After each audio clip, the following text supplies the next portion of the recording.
Greetings. My name is Hi. Kate Rademacher. Hi.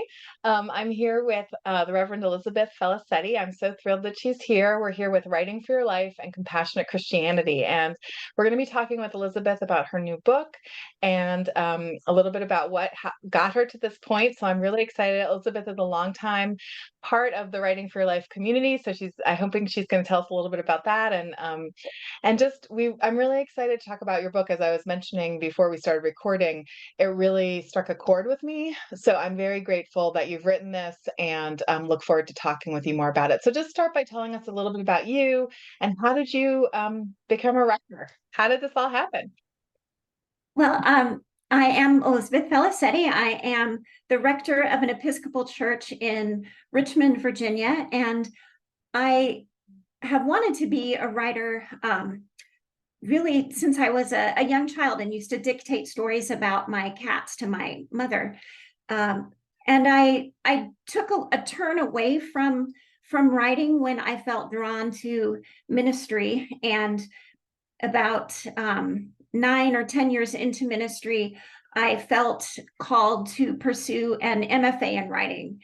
And through that process is how I came to become part of the Writing for Your Life community, as well as eventually write this book, Unexpected Abundance, The Fruitful Lives of Women Without Children from Erdman's, which just came Mm, out 3 weeks ago. wonderful. Congratulations. Wow, so exciting. So tell us about it. Your camera froze for a second for me, but I think we're fine. So let's just keep going. But Okay. yeah, keep going. So yeah, tell us Okay. about the book and Well, repeat it just in case it cut off. so it's Unexpected Abundance, The Fruitful Lives of Women Without Children. This was not the book that I set out to write in my MFA program. I was writing a straight memoir, and one of my mentors, Fenton Johnson, who is childless himself, uh, told me that he thought the world needed a book on childlessness and that he thought it needed to be written by a woman, and that he decided that I was the one who needed to write it. And I filed that away because at a Writing for Your Life conference, I read that in proposals, publishers and agents like to know that writers are not a one-trick pony. So they want a section on future titles. So when I finally did write an actual proposal in 2020 for the memoir that I'd been working on for 4 years in my MFA program, I included a title about not having children. And one of the agents to whom I sent it said, that she did not, that she had a lot of memoirs right now and was having trouble selling them, but that she was very interested in my book about the fruits of women without children. And that if I wanted to write a proposal for that one, she would like to see it. And I can be a little bit stubborn. So I kept trying to sell the other book on my own for a year and was rejected by many agents and even Erdman's, my now publisher. And then I went back to her email and I wrote a proposal for what became Unexpected Abundance. I originally called it Blessed Are the Barren. And she signed me, and then we sold it to Erdman's. So out of some no's came a wonderful yes. And it was someone else who suggested this topic. And I'm really grateful to the Writing for Your Life conference because that is why I put future titles in my proposal. Wow, what an amazing story. Well, that's a really good lesson for me too, because anyway, that's great feedback. That's a really good lesson. So everyone who's listening, who's a writer, that's really good advice. Um, so tell us more about what's in the book. I mean, it sounds like what you did, or maybe you can describe what you did sort of structurally and sort of looking at women who didn't have biological children, as my understanding, and just the amazing ways that they impacted the world and the church, including the church. So, can you just talk a little bit about the concept for the book and how the book is structured? Yes, my MFA is in creative nonfiction, and I am very partial to memoir, but I realized that straight memoir was, at that time anyway, a bit of a tougher sell.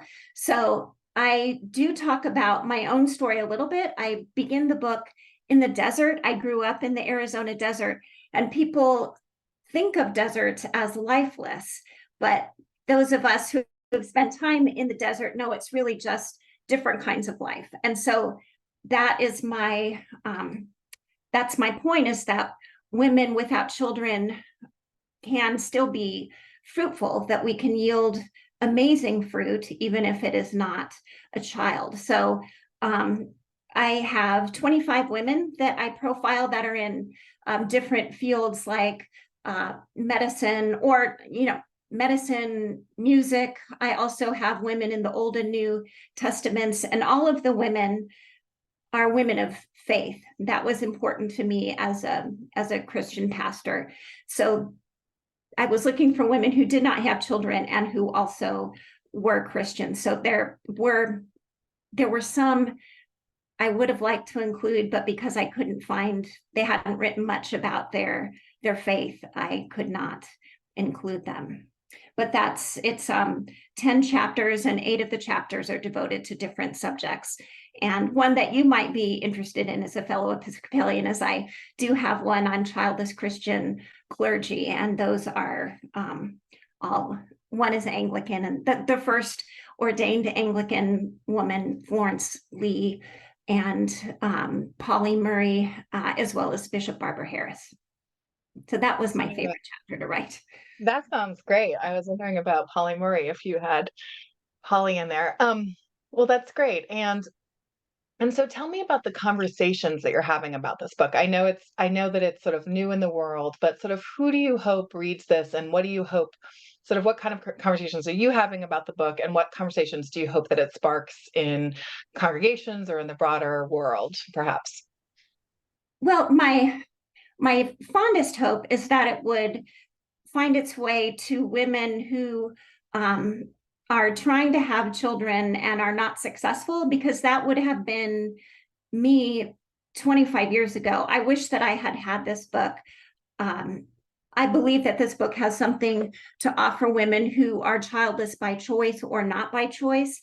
For me, it was not a choice, but all of the books that I was reading seemed to end in a child, and I would have liked to see something that didn't end in a child but was still a happy ending. So I hope that the book is reaching those people. However, a lot of people who are reading it are women who are mothers, who still find a lot to recognize, and some of them have said to me, I didn't realize that I do think of becoming a mother as sort of a natural part of the human process. But some people seem to think that you're not really an adult unless, until you have children. But some of us, that never happens to. Or sometimes, childless people would hear that we don't really understand love until we've had children. And those are the things that I hope that people without children can see. And also, I think that women and men who are empty nesters can also look at, here are different, there are still gifts that I can offer the church, that children are an amazing gifts, but God does have other gifts as well. And we all have fruit to offer, even if it's not children. I go back to, Noah, God telling Noah, be fruitful and multiply. And I think that we can be fruitful in many ways, not only parenthood, although parenthood is something that I wanted and that I respect very much.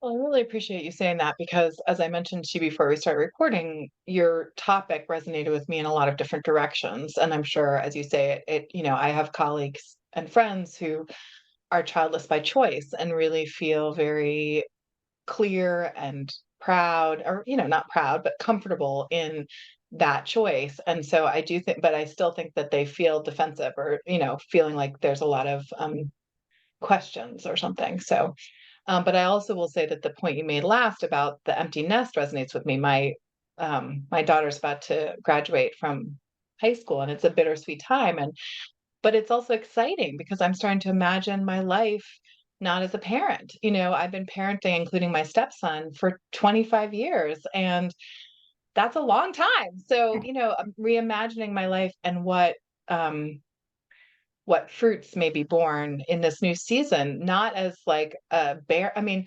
I feel like it's going to be an incredibly fruitful season coming up, and I don't know how. Something is waiting to be born. That's what a Yes. mentor said to me one time. She's like, "Well, because this is when I wanted another child, you know about that from my second book." She was like, "Well, I don't know what, but something's waiting to be born in you." And so your topic really resonates with me in that sense of like, God is working with all of us all the time. We're always, bearing fruit.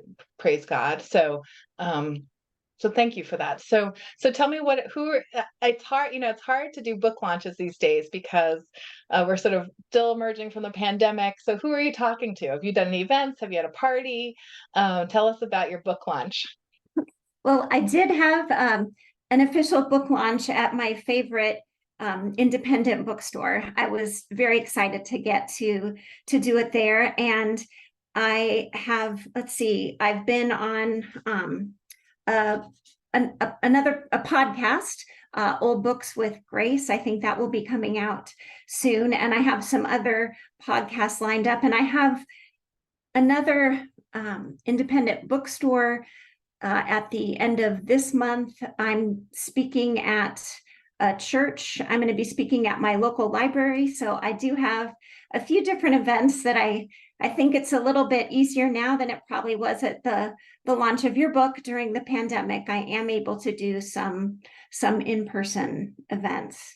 It's really exciting. And I also, and we were talking a little bit before you started recording, I'm also an active cancer patient. And so I also need to pace myself a little bit and not push it too hard. I am working 24 hours a week at the church and then trying to write, 3 other days a week. So I have to be careful with my health.